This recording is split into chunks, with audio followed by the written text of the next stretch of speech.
Assalamualaikum warahmatullahi wabarakatuh. Saya Abdul Majid dengan NIM P101221990. Di sini saya akan menjelaskan tentang surveillance.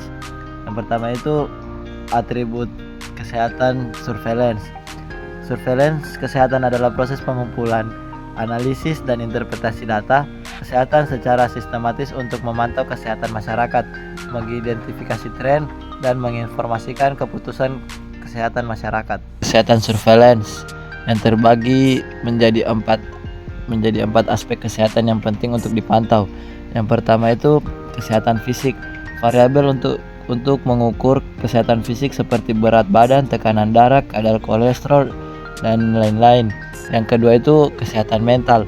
Variabel yang mengukur tentang kesehatan mental seperti tingkat stres, depresi dan kecemasan. Yang ketiga itu kesehatan sosial. Variabel untuk mengukur kesehatan sosial seperti kualitas hidup, tingkat kepuasan. Dan yang terakhir itu kesehatan lingkungan. Variabel untuk mengukur kesehatan lingkungan seperti kualitas udara, air, dan tanah. Definisi atribut kesehatan surveillance. Atribut kesehatan surveillance memberikan pemahaman tentang berbagai aspek kesehatan, membantu para pengambil keputusan untuk memprioritaskan upaya kesehatan masyarakat dan memaksimalkan dampak intervensi. Adapun beberapa faktor definisi atribut kesehatan. Yang pertama itu faktor resiko. Faktor resiko yang meningkatkan kemungkinan seseorang terkena penyakit seperti kebiasaan merokok, konsumsi alkohol dan lain-lain. Yang kedua itu faktor perlindungan. Faktor yang mengaruhi kemungkinan seseorang terkena penyakit seperti imunisasi dan pola makan sehat. Yang terakhir itu status kesehatan. Kondisi kesehatan seseorang atau kelompok seperti tingkat prevalensi penyakit dan angka kematian. Selanjutnya itu ada tujuan atribut kesehatan surveillance.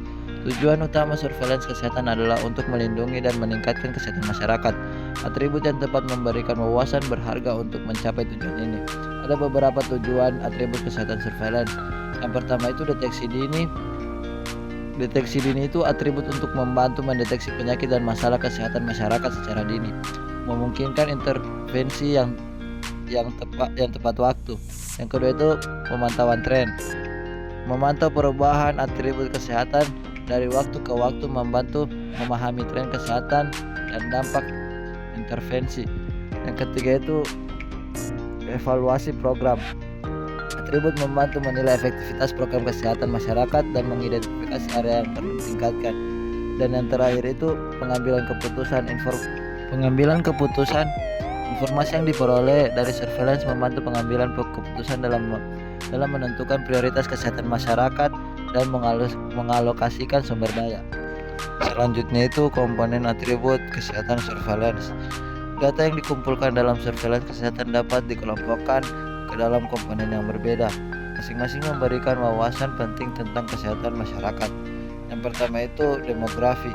Informasi demografi seperti usia, jenis kelamin, dan ras memberikan konteks untuk data kesehatan. Yang kedua itu faktor resiko. Faktor yang dapat meningkatkan resiko seseorang terkena penyakit atau masalah kesehatan seperti merokok dan kurang olahraga. Terus yang ketiga itu faktor perlindungan. Faktor yang dapat memengaruhi resiko seseorang terkena penyakit atau masalah kesehatan seperti imunisasi dan diet sehat. Dan yang terakhir itu adalah hasil kesehatan. Data tentang status kesehatan masyarakat seperti angka kematian dan kejadian penyakit. Selanjutnya itu adalah proses atribut kesehatan surveillance. Proses surveillance kesehatan melibatkan langkah-langkah sistematis untuk mengumpulkan, menganalisis, dan menafsirkan data kesehatan untuk membuat keputusan yang tepat. Ada 4 langkah untuk proses surveillance kesehatan. Yang pertama itu pengumpulan data. Data dikumpulkan dari berbagai sumber seperti catatan medis dan laporan penyakit. Yang kedua itu analisis data. Data dianalisis untuk mengidentifikasi tren dan pola hubungan. Yang ketiga itu interpretasi data. Hasil dari analisis diinterpretasikan untuk memahami tren kesehatan dan mengidentifikasi area yang perlu ditingkatkan. Yang terakhir itu pelaporan data. Informasi yang diperoleh dari surveillance dilaporkan kepada pemangku kepentingan untuk membantu mereka membuat keputusan yang tepat. Selanjutnya itu Ada 7 atribut surveillance kesehatan. Berbagai atribut digunakan untuk mengatur dan memantau kesehatan masyarakat. Beberapa umum meliputi atribut kesehatan seperti angka kematian, tingkat kelahiran, tingkat kematian bayi, prevalensi penyakit, insiden penyakit, dan kualitas hidup. Baik, itulah presentasi dari saya. Saya akhiri, wabillahi taufiq wal hidayah. Assalamualaikum warahmatullahi wabarakatuh. Ngày vô nhà thương, ngày vô nhà anh biết thương. Giây phút em gặp anh là em biết em chỉ